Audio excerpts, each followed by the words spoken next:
वडेकर यांच्या मुलीच्या मृत्यू प्रकरणात सर्व आरोप बिनबुडाचे आणि खोटे आहेत, अशी माहिती माध्यमांसमोर बोलताना आष्टी पोलीस ठाण्याचे पोलीस निरीक्षक भुतेकर यांनी दिली आहे.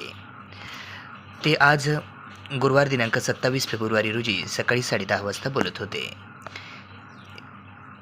आष्टी तालुक्यातील बालाजी वडेकर यांची मुलगी मयत श्रद्धा हिच्या मृत्यूला जबाबदार असणारे पोलीस अधिकारी आणि डॉक्टर व तिच्या सासरचे लोक यांच्यावर कडक कारवाई करावी, अशा मागणीसाठी तिच्या वडिलांनी तहसील कार्यालयासमोर उपोषण सुरू केले आहे. मात्र यामध्ये कोणतेही कसूर नसून सर्व त्यांनी केलेले आरोप चुकीचे आहेत. तपास तसेच तपासणी डॉक्टरांची या पण सर्व योग्य असल्याचे पोलीस निरीक्षक भुतेकर यांनी सांगितले. आहे ती श्रद्धा बालाजी वडेकर ही साधारण एक महिना दीड महिन्यापूर्वी मयत झालेली आहे आणि ती मयत झाली त्या अनुषंगाने आपल्याकडे अकस्मात मयत दाखल आहे. त्याच्या मृत्यूचं कारण PM नोट्समध्ये डॉक्टरांनी कॉम्प्लिकेशन फॉलोइंग न्यूप्लाझम ऑफ ब्रेन अस्पायरेशन या पद्धतीने दिलेलं आहे. तर त्याप्रमाणे आपण त्याचा तपास चालू आहे. तर ती सदरची मुलगी ही तिचं मूळ गाव जे होतं ते भूम होतं, जिल्हा धाराशिव, परंतु गेल्या 6 महिन्यापासून ती वडिलांच्या घरीच राहत होती. तर वडिलांच्या घरी राहत असताना तिला डोक्याचा आजार होता. त्या आजारामध्ये तिचं ऑपरेशन पण झालेलं होतं. ऑपरेशन झाल्यानंतर त्या मुलगी ज्यावेळेस मयत झाली त्यावेळेस तिचे नातेवाईक PM करायला सुद्धा तयार नव्हते, परंतु आमचे जे पोलीस कर्मचारी आणि मी स्वतःही फोनवर बोलून त्यांनी फोन केला होता मला PM करायचं नाही म्हणून. मी त्यांना PM करावं लागेल, त्याशिवाय मृत्यूचं कारण आपल्याला समोर येणार नाही असं सांगितलं आणि त्यांचं आपण मन परिवर्तन करून ती PM करून त्याची कायदेशीर प्रक्रिया जी आहे ती सगळी पूर्ण करून घेतलेली आहे. तर या पद्धतीमध्ये मुलीच्या मृत्यूचं कारण स्पष्ट देण्यात आलेलं आहे.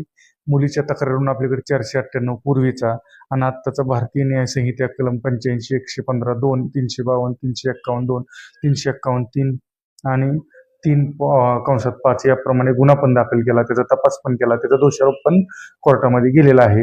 आणि त्यानंतर मुलगी मयत झाल्यानंतर आपण ती अकस्मात मयत पण दाखल केला आहे, ती तपासावर आहे, त्याचा तपास चालू आहे. त्या संदर्भात आपण त्यांना वेळोवेळी बोलवलं पण ते तपासाला सुद्धा हजर राहत नाही. त्याचे आपण नोंदी वगैरे घेतलेल्या आहेत. त्यांना समजावून सांगण्याचा वगैरे भरपूर प्रयत्न केला. 498ची तक्रार देण्यासाठी आले होते. तर 498ची तक्रार आपण त्यावेळेस घेतली. मुलगी मयत झाल्यानंतर पण ते आले होते. ते तक्रार घेतली नाही म्हणतात, परंतु आपण त्या प्रकरणात ऑलरेडी ED दाखल केलेली आहे. मुलीच्या मृत्यूचं स्पष्ट कारण PM नोट्समध्ये दिलेलं आहे, त्या पण आपण त्यांना दाखवलेलं आहे. त्यांना सांगितलं नाही मुलीचा मृत्यू अशा कारणामुळे झालेला आहे. तर त्याचा तपास रीतसर जो काय आहे त्याप्रमाणे आपला चालू आहे. याच्यामध्ये कुठलाही असा चुकीचा विषय झालेला नाही किंवा ते जे आरोप करतात ते बिनबुडाचे चुकीचे आरोप करत आहेत, कर्मचाऱ्यावर झालं, अधिकाऱ्यावर झालं. तर तिथं महत्वाचा मुद्दा एकच आहे की आपण तपास करून त्या मुलीला न्याय कसा देता येईल हे आपण पाहत आहोत आणि त्याप्रमाणे न्याय करण्याचा प्रयत्न करतो. नामी वगैरे करायचा प्रश्न नाही. एकतर ते माझ्यापर्यंत ते आलेलेच नाहीयेत आणि मी त्यांना त्या मुलीच्या मृत्यू संदर्भात काहीही बोललेलं नाही. तरी त्यांनी त्या उपोषण करत असताना ते माझं बी नाव घेतलेलं होतं.